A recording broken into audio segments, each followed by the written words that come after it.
Okay, so we have a really cool panel now about mining, but this is mining for beginners. So if you're not, an expert on mining, this is the panel for you. Bitcoin mining, once a niche activity, has rapidly evolved into a significant emerging industry. This panel discussion aims to introduce beginners to Bitcoin mining, explaining how it fits into the broader landscape of modern industries, how it is beneficial to the environment, and how it will shape in the future. So I want to welcome our panelists. Are you guys ready over there? Holden, can I grab Holden? Holden Guillies, he's the CEO at Millennium Green Tech Solutions. Give it to him, yes. Scot Johnson. Scot Johnson. There you go. Hey, Scot. He's the founder and CEO and lead designer of Digital Shovel. I love the name of your company, Digital Shovel. Lukas Waldner, co-founder of 21 Energy. And Adam Haynes, founder and CEO of Simple Mining. And our moderator, Bob Burnett, Bitcoin miner and evangelist. Good luck. Thank you, Efren. Good morning, everybody. So welcome to our mining panel today. We've got some great mines here that we're going to probe. This particular session, we're going to talk about kind of mining in general, but we're going to try to get a little specific about kind of its impact on environment and the grids. I think mining is one of the most misunderstood areas within the Bitcoin ecosystem. To a lot of people, it's a very mysterious sort of thing that kind of happens kind of out there in the ether. And I think to a certain degree that mysteriousness and misunderstanding sometimes is used against us.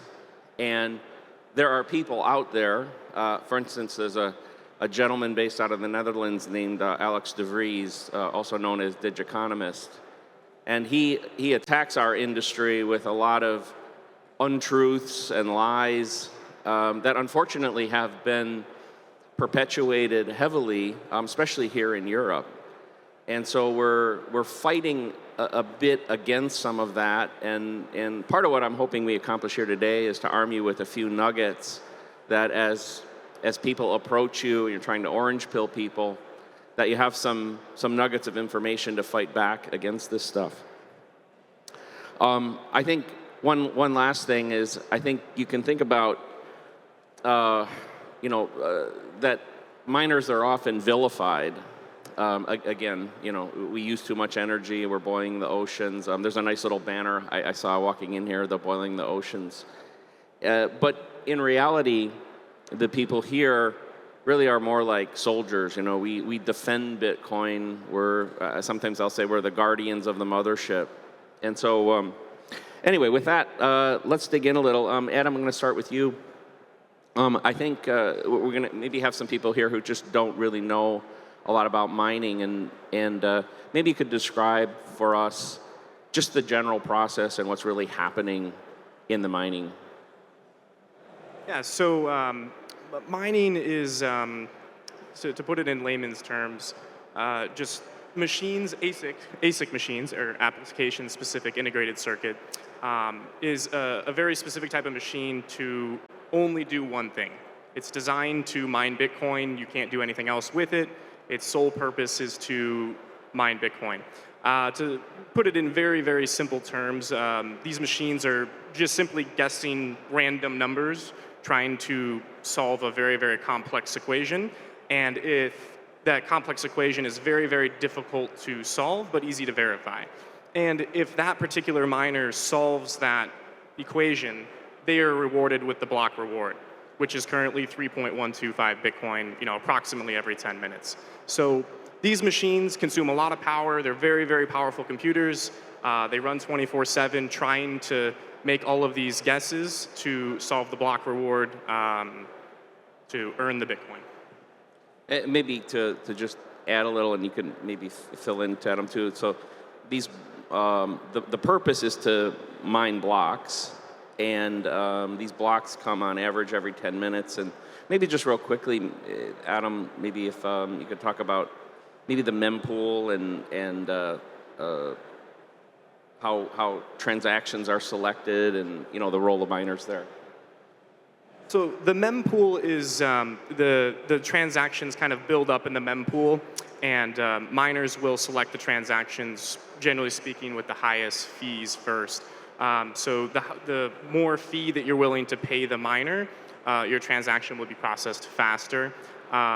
It's on average about every 10 minutes, and that's basically how that works.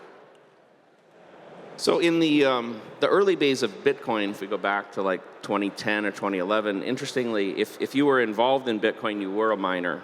So what happened in that period was you would download the Bitcoin client, and that client, which is a piece of software, would turn your machine into a miner. It would also be a node, which meant you were part of the validation of the blockchain. And it also was where your wallet occurred. And over a relatively brief period of time, that started to specialize. Some of the people didn't want to be miners. And the concept of a pool was created. Interestingly, the first pool came right here out of Prague from the Brains folks, then known as Slush Pool. Holden, maybe you could talk a little bit about people about what a pool really is and how it's beneficial to miners. Yep. The easiest way to think about a mining pool is to make the analogy of playing the lottery. So what a mining pool does, if you think of submitting a hash, or what the miners are doing are running these calculations called hashes. You can think of the mining pool as something that aggregates the hashes that a lot of different miners coming from all over the world are doing, are calculating, and the mining pool acts as a way to submit all of these lottery tickets to the lottery, and when the lottery is won, the mining pool can redistribute the earnings proportionately to all the other miners. Now, there's a lot of different fancy payout mechanisms that different mining pools have, but that's the simplest, easiest way to understand is it's a way to pool together a bunch of different resources for everyone in that selected pool to play the lottery together, right? So what happens is when one pool is larger, there's a higher odd of winning or solving a block, and then earning the Bitcoin rewards associated with that. Right, so if you go look at the mempool and you look at the blocks that are being won, you'll often see the largest mining pool win those blocks. So like right now it's Foundry Pool, but other times it's a game of luck, and there'll be a pool that you've never heard of before win a block. And so, the way you can think of it is really the pools are a way to minimize your risk of loss as a miner by helping you with the odds of winning a block. Yeah, thank you, Holden. Just to add a few interesting stats. In today's world, there are about 6 million servers out there trying to support the network, and there are only about 53,000 blocks won per year. So the odds of any one miner winning, I'm not sure what that is, 1 in 10,000, I think, if I do that right, something like that. You have an odds like that. So if you're not part of a pool and you have a mining machine, you're either going to get really lucky or you're going to be poor. So those pools are very important, especially for those that mine at a commercial scale. Now, one of the things that Bitcoin does is it does use energy. And I think that should be thought of as a feature, not a downfall. But Scot, you in your business, you work a lot with the heat. Maybe you can talk about the energy consumption and the heat and what we deal with as miners. In terms of managing the heat? Managing the heat, yeah. Okay. Well, yeah, so I mean, the more hashes or guesses of those random numbers that we were talking about earlier that you need to do, the more processing power you're going to require. The more processing power, just as with anything else, is going to generate more heat. And you need to do something with that heat. In our industry right now, there's 3 ways you can cool that heat. One is just through regular airflow, so moving a whole pile of air over top of a heat sink and exhausting it out the other side. The alternate would be immersion, where you actually submerge the entire device into a dielectric fluid, which is basically a liquid that doesn't conduct electricity. It's not going to short anything out. And then that fluid will take that heat and either go through a heat exchanger or into a dry cooler and exhaust that heat externally. And then the third would be through a direct-to-chip cooling, where you put a heat plate which runs a fluid through that heat plate, and instead of submersing the entire device, you're just cooling that chip. The big benefit of the latter 2 systems, which I think we're going to get into later, is ways of reusing that heat. And once you capture it in a liquid, that's significantly easier to do. However, there's massive cost differences between the 2. You could be 3, 4, 5x of what it might cost with conventional air cooling compared to cooling with direct-to-chip or immersion. Yeah, thank you. Well, actually, I think that provides a good segue maybe for a question for Lukas, which in your company's directly involved in, which is, that heat maybe can do other things. And why don't you take that, Lukas, and run with that? Yes, it's an interesting thing to use the heat. So the primary energy, or the 50% of the primary energy worldwide, is used to produce heat. That's about 167,000 terawatt hours per year. And the Bitcoin network is about 120 terawatt hours per year. So there's a lot of space for the Bitcoin network to integrate the heat which is produced by the Bitcoin network into the heating process itself. And there's a lot of space in the future, for sure. And there's so many possibilities. So it goes on from liquid cooling and immersion for district heating systems, for example, in Finland. But you can also use the heat directly in large storage halls, expo halls, and things like that. Or furthermore, the greenhouses, as we see in the Netherlands or in Finland as well. In Switzerland, there's a company which is using the heat for the greenhouses. And the big advantage in comparison to oil or gas, that you have the better CO2 mitigation. And yeah, so mining is being more and more loose, slowly but surely, in these areas. And he has an important role. Now, one of the things I'll say too is this concept of Bitcoin using energy sometimes is a big part of the attack vectors, of Bitcoin. And I think it's important to remember, things like were just said here, that we don't necessarily have to waste all that energy. And as the ecosystem is maturing, we're learning to do that. But even with that said, I'll also say that on the front side, we're using this energy to solve what I believe to be the world's biggest problem, which is a broken monetary system. So I would say never be in a position where you have to apologize for being part of Bitcoin or its energy use. Now, another thing that we can do with this energy is play a role in grids. And Adam, I'll direct this one to you.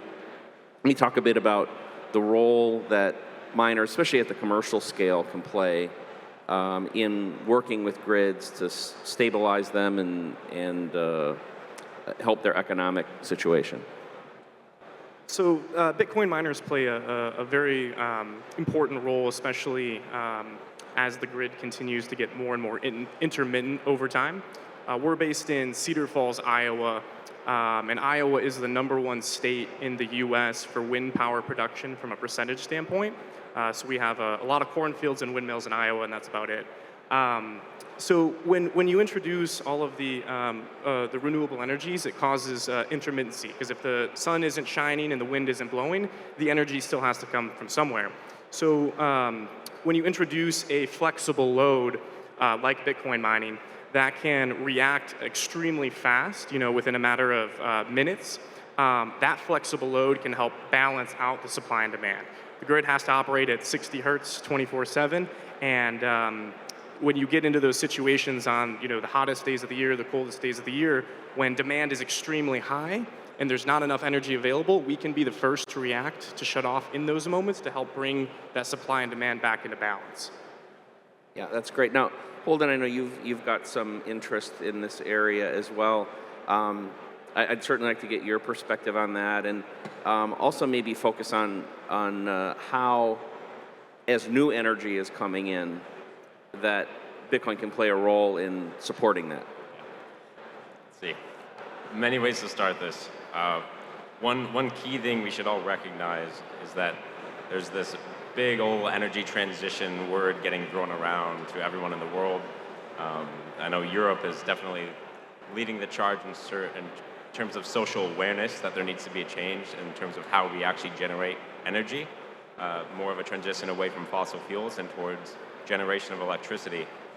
Now, around the world, we do need to generate a lot more electricity, but it is very difficult to create the transmission systems and grid interconnections to actually bring new electricity generation to homes and to critical infrastructure. If the world's going to run mostly off electricity, we need to also be confident that those electricity generation systems can run reliably 24/7. Right? You don't want a wind farm without a backup to be powering a hospital, because you don't want people to die when the power goes out at night. Or for a solar farm, it's the same thing.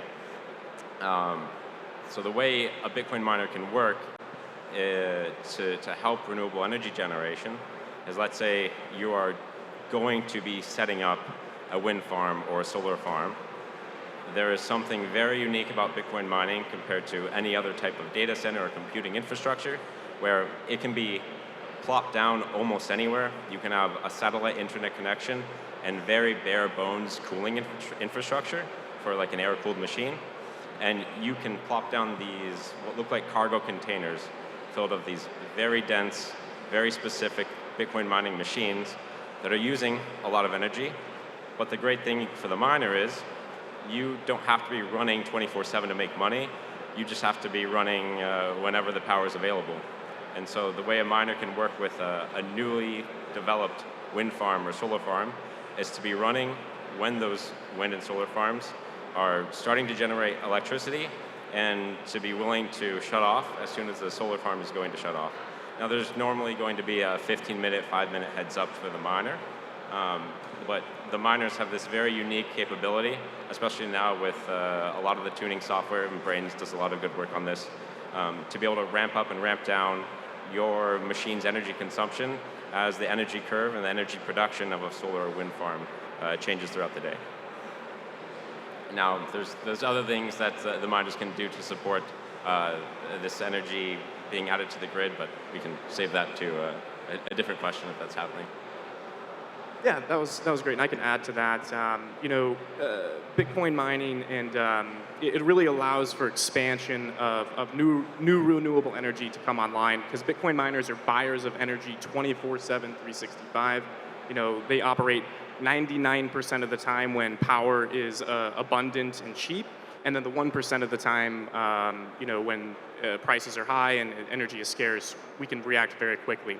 One of the most basic measurements of human quality of life is annual kilowatt-hour usage, and Bitcoin miners can allow the expansion to build new energy. We need to be building more energy production and using more energy overall. Yeah, thank you for adding that, Adam. Kind of staying on that, and Holden, you actually referred to the containers. Scott here from Digital Shovel, I think those of you in the audience can actually see one of those containers. And we were a customer of Scot's, and he builds some really great stuff. But to give you a visual, those kind of containers, you can put them basically anywhere in the world, and the energy doesn't even necessarily have to be connected to the grid. Scott, maybe you can talk a little bit about stranded energy and how we can go capture energy that would never otherwise be used. Yes, certainly, and like he alluded to, Holden alluded to earlier, the ability to have these mobile boxes with incredibly high density of power usage and deploy them in unique situations on a semi-non-permanent basis is really unique to Bitcoin mining. There might have been other loads like that where you can generate that level of density, but there's very few, if any, industries that have the ability to curtail or turn off as quickly on demand as needed in a lot of these situations. Another really cool example of this is a lot of our clients are going after what we call stranded natural gas or associated natural gas, where you've got an oil well that is producing natural gas that is either not in abundance enough to justify a pipeline, or there's just simply no means to get a pipeline there. And in the case of Canada, where we're from, you can't flare, which I don't think you can in the EU either. But in the US, you can. You can just sit and burn this gas off into the atmosphere and light up the night sky, which is awful for the environment. A lot of our clients will use this natural gas, run it through a generator, get abundant, cheap power, help the environment, help the ozone, and mine Bitcoin at the same time, which our solution, as well as others, facilitates that need. Yeah, really, it's a major win-win when that all comes together. Now, obviously, a lot of that stuff that we've just talked about, grid stabilization and supporting new energy development, is stuff that really happens a little more at a commercial scale. Mining doesn't just have to be for companies, though. And, Lukas, what you do with your company, I think, is a little more directed at the individual. Can you just maybe just your general thoughts about where you think the role of the individual is in the mining infrastructure going forward as opposed to the commercial mining? Yeah, it's for sure way earlier and way slower than in the big industry, and it's starting more and more. And our thinking in the beginning was a bit like that. Okay, the mining is happening anyway in the data centers, and the private homes, the individuals at home need to heat their houses up anyway. So these are two sides, and two things do the same thing. So in the big data centers, the heat is produced anyway, and there is more energy needed to bring that heat away. So why not combine these two things? And at home, at houses, it's often the point that people are using a simple electrical radiator to heat up their house. And there's no difference if you just use a simple electrical radiator or a Bitcoin miner or a Bitcoin mining system or what else. In both ways, 100% of the electrical energy gets converted into heat, with the big advantage from the second option that you are hashing at the same time and get like a cashback, cash flow, or how to name it. Yeah, thank you. Now, Scot, I think you serve some individual miners. Is that correct? So maybe you could help the people a little bit who say, well, maybe I'd be interested in mining. Should I buy my own machine? Should I have one hosted somewhere? What would be my considerations? What things should I think about? Yeah, we're a hosting company, so we host machines for clients all over the world. And there's a lot of pros and cons to maybe doing it at home or having a unit hosted if you're looking to mine. Maybe one of the advantages of mining at home is if you have a abundance of extra available energy. Some people might have solar panels that they're producing more energy than they can use, and that might be a good option to use that excess energy to mine at home. Other people mining at home just is not a possibility. The energy prices are just too high to do it, even remotely economically possible. And if you live in a very warm climate, it doesn't do good to heat your home if you live in, a very warm climate year-round. So we provide a solution where we can, host machines remotely at a very low cost and provide the infrastructure. And what things should people look out for? Maybe not necessarily with your company, but I think, to be honest, people have lost money in mining or had bad experiences. So what should they look out for? What are danger signs? This industry is kind of known to be,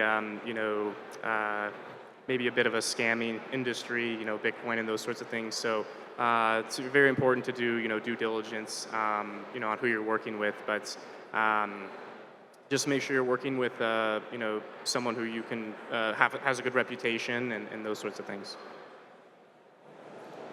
So if we flip a little bit to the commercial side, Scott, if somebody's out there saying, hey, I think I might want to start a business in mining, what sort of things do you think they should go through in a checklist to say, am I in a good situation to enter this world? Cheap power for one. A good team that's Can you define that for people? I guess it depends on the scale you're at. I mean, I would say larger institutional guys are generally paying in the 4 cent US dollar per kilowatt hour. Whereas on the hosting side, you can find really cheap solutions, but there's often something that comes along with that. So it might be unstable power. What I was talking about earlier with using stranded natural gas, it's great, but it's not reliable, stable power. You might end up with only 80% uptime, which is going to cut into your bottom line. And even if you're saving 1 or 2 cents a kilowatt hour, if you have brand new equipment, you'd rather be up all the time. Or on the flip side, going to somewhere where, yeah, again, the power is cheap, but you got geopolitical risks. Like a lot of people were going down to Paraguay and Uruguay, and we've seen recently piles of hosting companies that had all their miners seized. So on that note, for hosting, generally in the 7 to 8.5, maybe, depending on the solution they're providing, if they're including repair services and stuff like that, the 9 cent range. Another thing you really want to be careful of is safety and making sure that the equipment that your miners are being put into are installed in a safe and licensed and insured fashion, not using equipment that might be cheaper but puts either somebody's life at risk or your equipment at risk as well. Yeah, I think that latter point can't be emphasized enough, that sometimes in our industry, people throw around numbers like a megawatt or 10 megawatts or 500 kilowatts, and they do it as though that's a small amount of energy even. And it's a massive amount of energy, and as Scott said, even let's say half a megawatt, if you have one of Scott's containers running over there, which a quality product, you don't have to worry about it, but and that probably consumes more power than this entire convention center combined. And unless you were running AC through the entire convention center, which I can tell right now they're not, it's more power than this entire convention center combined. And that might be considered a small option, but that's to a small miner, that's not a small option. But then the flip side of the coin is we have single customers who have bought 400 of those units. So there's quite a range. And it's not to dissuade people, I think, from entering it, just to know that you hire professionals to do that. Like I'll say, I have an electrical engineering degree, and I do not want to mess with any of that, because that self dealing with that sort of energy is a different scale than I have the capability for. So know your limitations and hire experts. So. Holden, you have any comments on this? Yes, yeah. I have a few things to bring up. One, it is actually absurd that it's like a half megawatt. Like the amount of power going to that, if you told someone 30 years ago that would have been possible, their mind would have been blown. They'd think like you're gonna just blow up a whole building trying to do that. So hey, props to you and your team to make it happen. Thank you. On the investment side, I think one key thing, especially if there's anyone commercial out there looking to mine at scale, is really understanding the ESA. So that's the electrical service agreement that you're entering into, or if you have a power purchase agreement with a fixed rate, that's great. One thing we should all be aware of, and everyone in the crowd should be aware of for mining, is this is, as an investment or a capital allocation, this is on the very far end of risk appetite spectrum. Like if you're going into mining, it means that you are willing to take on risk. With that risk can come the potential for high return, but no one knows. It's a very difficult game to try to estimate what your possible returns could be. And to tie into that on the power side, you really need to pay attention to what possible utility you're working with, because rates will change Oftentimes you can get an electrical service agreement, but if you're not careful, there can be a rate adjustment that happens 1 year down the road. And this just happened to people in North Carolina. There was a Duke Energy rate adjustment, and all of a sudden you thought you had a competitive Bitcoin mine with a good power rate. Next month happens, the rate adjustment hits, and you're out of the game. So that there is a lot of risks that come in terms of choosing where you're going to mine and really understanding the power provider, the utility you're working with, and really thoroughly reading the power contract you're entering into. Even if you're being hosted with someone, you also want to understand, or if you can have access to, the ESA that they're being served under. Right? It's great to be able to get a hosting rate that's fixed for a long term, but sometimes things can change for the actual hosting provider where the power rate that they're getting pinches them, and there needs to be a change to your bill later as a customer. So on the power side, it is very important to pay attention to what's actually going on with the utility and the power that's coming to you. Thank you, Holden. By the way, we've been scolded by the sound guys, so we're not putting our mics close enough to our mouth when we're talking. So, so Lukas, mining really has, like of all the major developed areas of regions of the world, mining has had the least traction, here in Europe. What do you think we have to do to change that and get Europe kind of on the bandwagon here? Yeah, sure. I think the big industry is much more common in the US than in Europe here, and in Europe with the European Union and regulators, it's a bit more difficult.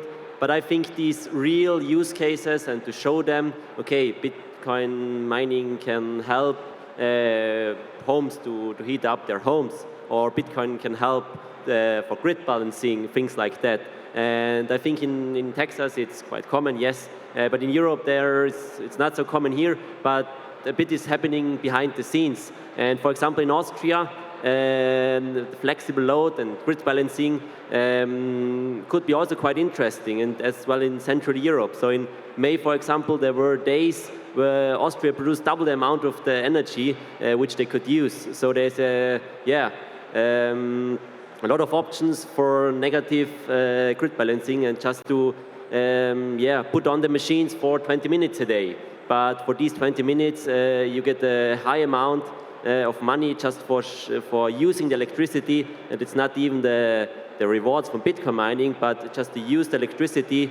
And so Bitcoin mining can help in these areas as well. And somehow you can show with these cases, okay, Bitcoin mining can help the people in Europe and the companies in Europe here to be more efficient, and so I think it will hopefully be better in the next years. Great, thank you. There are a lot of fallacies about Bitcoin, and one perpetuated a few years ago through the World Economic Foundation was that Bitcoin was on a path to consume all of the world's energy. Adam, maybe you could talk about either that fallacy or some other one that you run into that drives you crazy that you'd like to dispel. Sure. Yeah, that was a very interesting take that they had, and it just really goes to show that this is a new industry that not a lot of people really fully understand.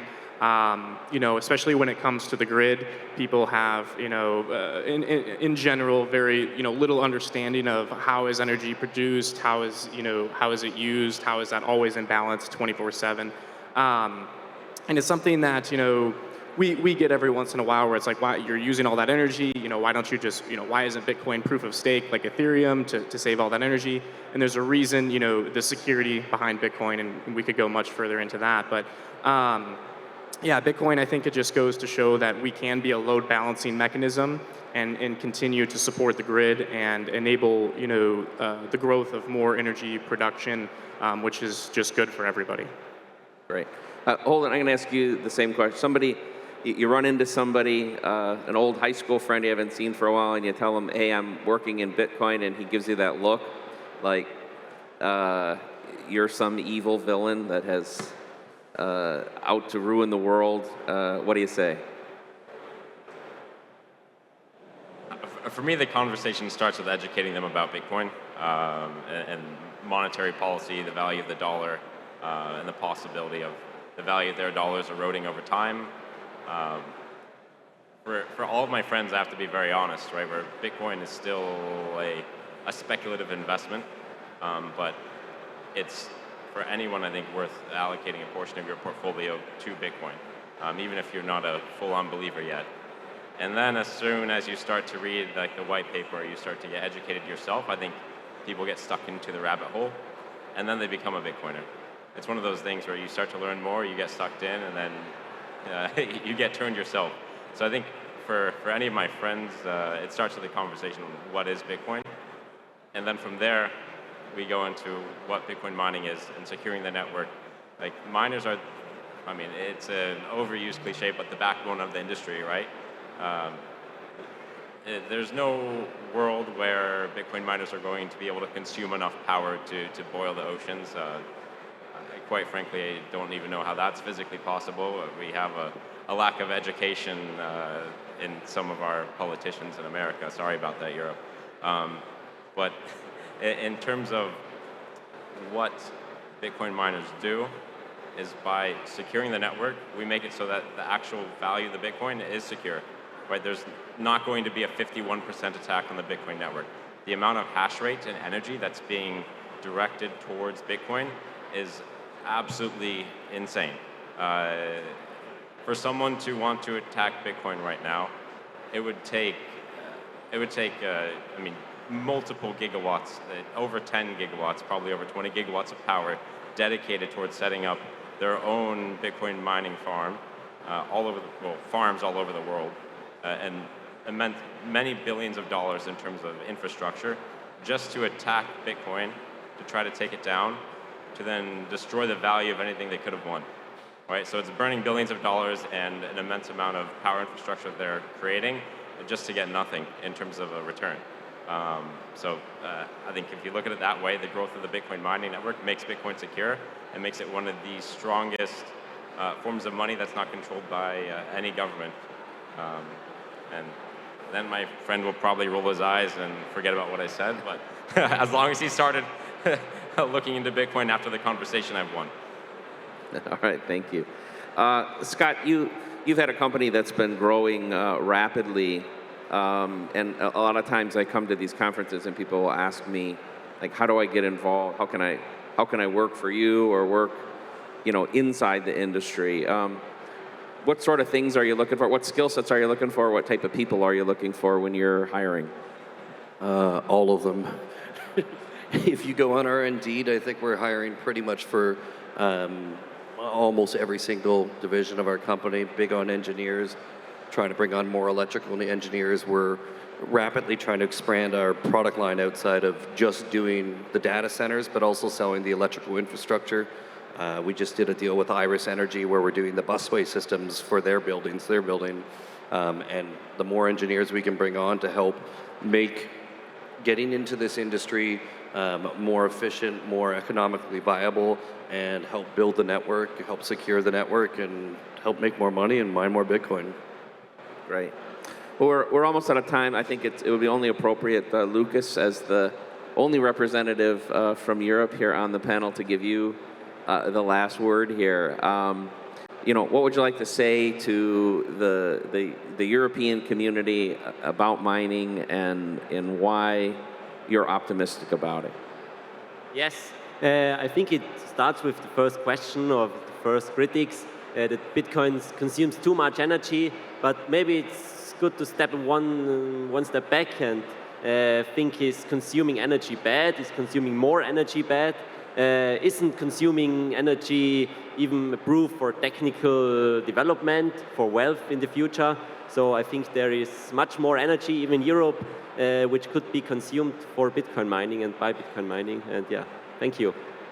Thank you. Thanks, everybody. Thanks, analysts.